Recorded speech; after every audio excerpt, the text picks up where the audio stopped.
நீங்கள் பார்த்துக் கொண்டிருப்பது உங்கள் விஜய். ஷாலினிய பத்தின எல்லா விஷயமும் இவளுக்கு தெரியும்.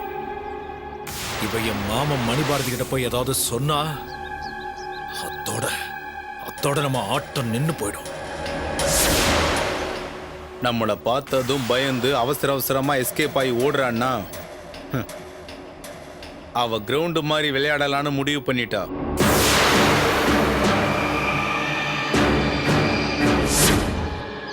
அப்போ அன்னைக்கு நம்ம கஸ்டடியில இருந்த ஷாலினிய ஆண்டனி காப்பாத்தினதுக்கு பின்னாடி இந்த ஜூலியோட வேலை இருக்கும்.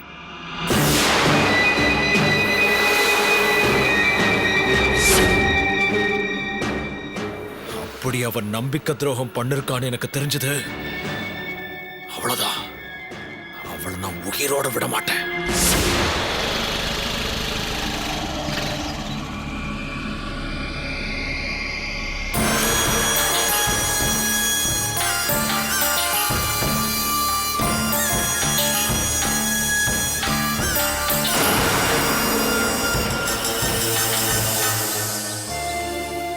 எங்க ஊரை சுத்திட்டு வர? போனவ அப்படியே போயிருக்க வேண்டியது தானே? என் பையன் உன்னை நல்லவன் நினைச்சு பெரிய பெரிய கனவெல்லாம் கண்டுகிட்டு இருக்கான். அவனை விட்டுடு, எங்கேயாவது போய் தொலைஞ்சிரு. போறாத, நான் போறதுன்னு முடிவு பண்ணிட்டேன். நான் போறதுக்கு முன்னாடி எல்லா விஷயத்தையும் அவன்கிட்ட சொல்லிட்டு தான் போறேன். நான் போனதுக்கு அப்புறம் அவர் என்ன கண்டிப்பா நினைச்சு ஃபீல் பண்ண மாட்டாரு. என்ன வெறுக்கதான் செய்வாரு. அதனால நீங்க கவலைப்படாதீங்க. நீ இப்படி அமைதியா நல்லவ மாதிரி நடிக்கும் போதே தெரியுதுடி, நீ ஏதோ பிளான் வச்சிருக்க. அப்படி ஏதாவது உன் மனசுல இருந்தது விட்டுடு. ஏன்னா முன்னாடி மாதிரி நான் உன்கிட்ட பயப்பட மாட்டேன். பட்டதெல்லாம் போதும். இனிமே என்ன சுத்தி இருக்கிறவங்க உன்னால அழக்கூடாது, கண்ணீர் விடக்கூடாது. அதுக்கு நான் விட மாட்டேன். அத்தை, நான் இப்ப அப்படிலாம் இல்ல. நான் எந்த நோக்கத்துக்காக இந்த வீட்டுக்கு வந்தனோ அந்த நோக்கத்தை நான் நிறைவேற்றிட்டேன்.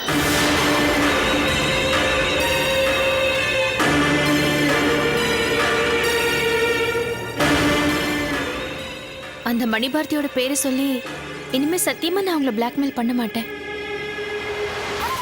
ஆனா ஒண்ணு ஞாபகத்துல வச்சுக்கோங்க, ஷாலினிக்கு எந்த நேரத்துல வேணாலும் ஆபத்து வரலாம்.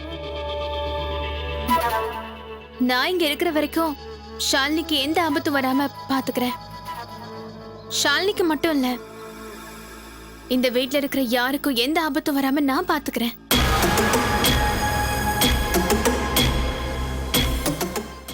நடிக்கிறியா? ரொம்ப நல்லவ மாதிரி தியாகம் பண்ற மாதிரி நடிக்கிறியா? அத்தை, ப்ளீஸ் ப்ளீஸ் என்ன நம்புங்க. நான் ஒத்துக்கிறேன்.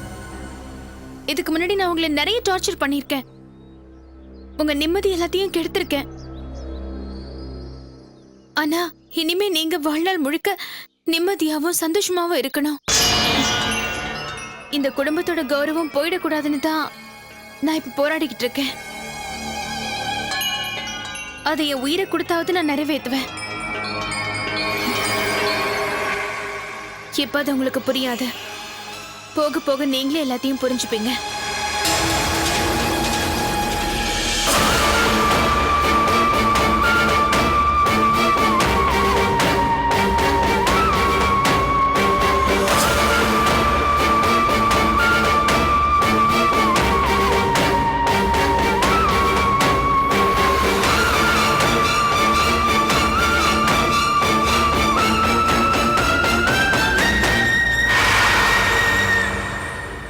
சாமி, ஒத்த கிட்னியை வச்சுக்கிட்டு உங்க பொண்ணு ரொம்பதான் ஆட்டம் போடுறாங்க.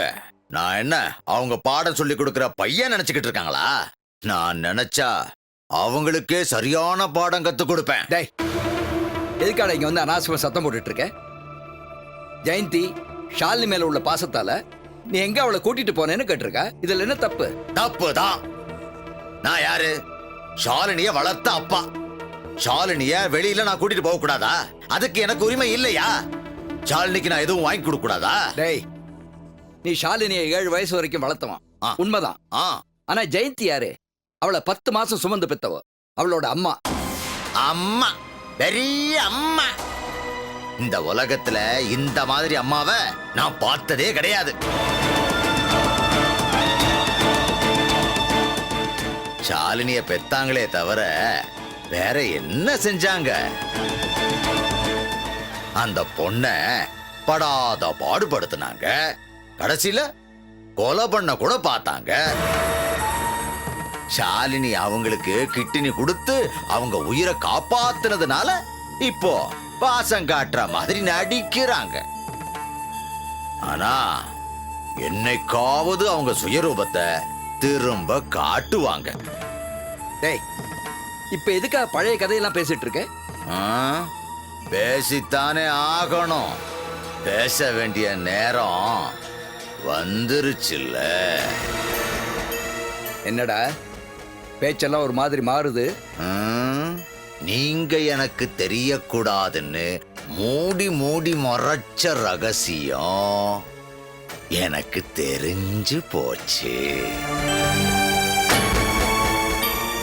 உங்களுடைய சொத்துக்கெல்லாம் ஒரே ஒரு வாரிசு உங்க பொண்ணு ஜெயந்தினா, இதெல்லாத்தையும் விட பெரிய சொத்துக்கு ஒரே வாரிசு உங்க பேத்தி ஷாலினி. சொத்துக்கு சொந்தக்காரர் முன்னாடி சொத்தோட வாரிசான ஷாலினிய கூட்டிட்டு போய் காட்டிட்டு வந்தேன். என்ன சொல்ற மேயப்பா? ஷாலினி எங்க கூட்டிட்டு போன? ஷாலினியோட சொந்த அப்பா மணிபாரதி கிட்ட.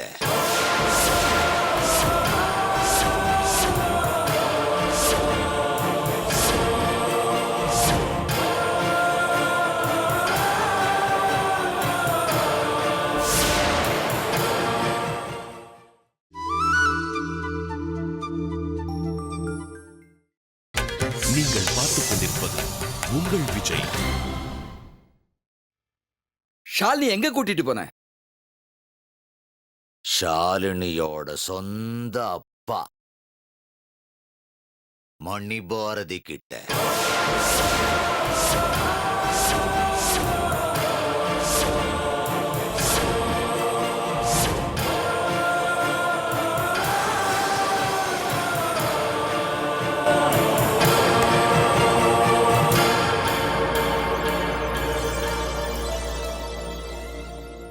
ஷாலினிய எங்க கூட்டிட்டு போனேன்னு உங்க பொண்ணு கேக்குறப்போ அவ அப்பா மணிபாரதி வீட்டுக்குன்னு சொல்லட்டுமா? அந்த உண்மைய போட்டு உடைச்சா உங்க நிலைமை என்னாகும்?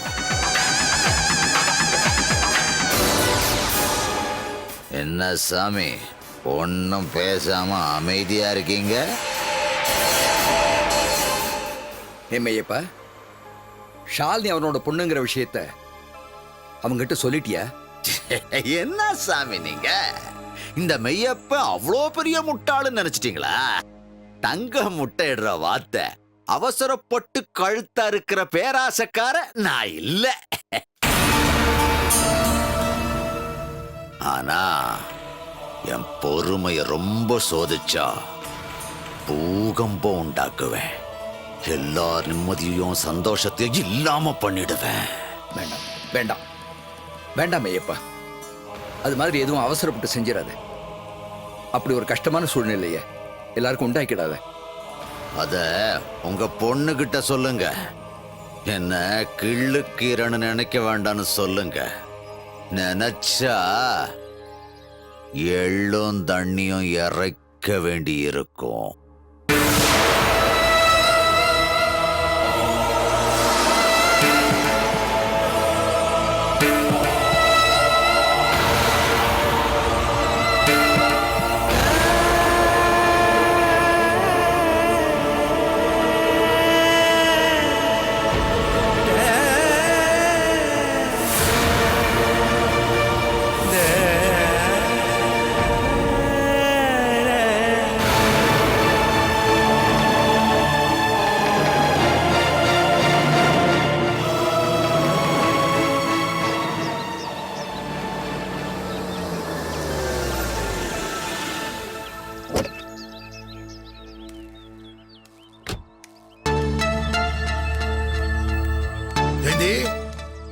ஜெயந்தி.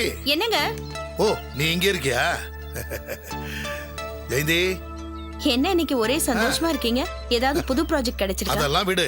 அதோட ஒரு சந்தோஷமான செய்தி இப்ப நான் உனக்கு சொல்ல போறேன். என்ன? இரு, சொல்றேன். நான் சொல்ல போற இந்த விஷயத்த நீங்க கேட்டீங்கன்னு வச்சீங்களேன், நீங்க எல்லாருமே சந்தோஷப்படுவீங்க. என்ன விஷயம் சொல்லுங்களேன். சொல்றேன். அந்த சந்தோஷமான செய்தி என்னன்னு சொல்றேன். மாப்பிள்ள மகேஷ் போன் பண்ணி இருந்தார். என்னங்க, கொஞ்சம் சொல்றீங்களா? என்ன விஷயம்? நம்ம பொண்ணு அமலா கன்சீவ் ஆயிருக்கா.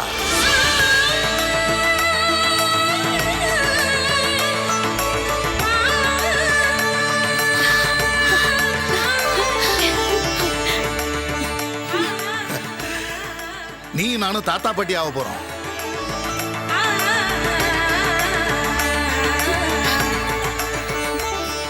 ஷாலினி, பிரியங்கா, நீங்க 2 பேரும் அத்தையாக போறீங்க.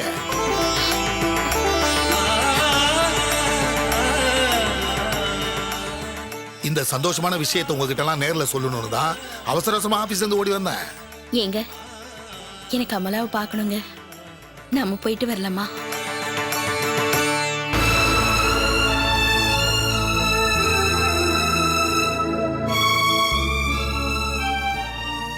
ஏங்க, ஏன் முகம் மாறிடுச்சு? வாங்க போய் பார்த்துட்டு வரலாம்.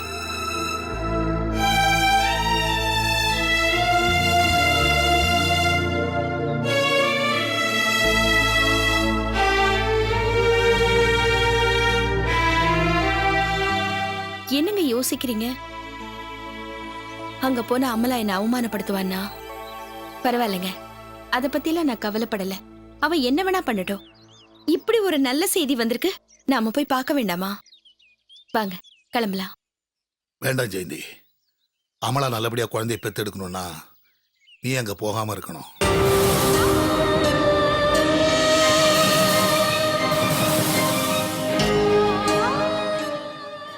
என்ன சொல்றீங்க? ஆமா ஜெயந்தி, அமலா கன்சீவ் ஆயிருக்கிறாங்கிற சந்தோஷமான விஷயத்த மாப்பிள்ளை என்கிட்ட போன்ல சொல்லும்போது சம்பந்தியமா இன்னொரு விஷயத்தையும் சொன்னாங்க.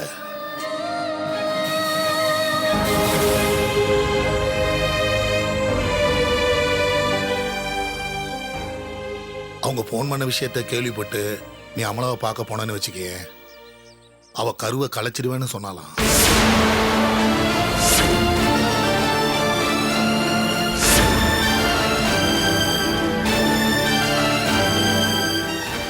அமலாவோட பிடிவாதத்தை பத்தி தான் உனக்கு நல்லா தெரியுமே. அவ சொன்னதை செஞ்சிருவா. அதனால நாம அங்க போகாம இருக்கிறது தான் நல்லது.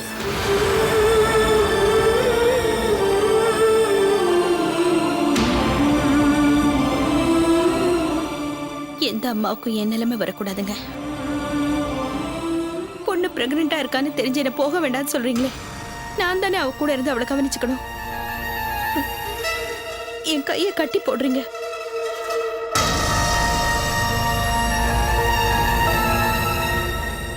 மனசை தேத்திக்க ஜெயந்தி, வேற வழி இல்லை. இப்பதானே போக வேணான்னு சொல்றேன், கொஞ்ச நாள் கழிச்சு அவளை போய் பார்க்கலாம்.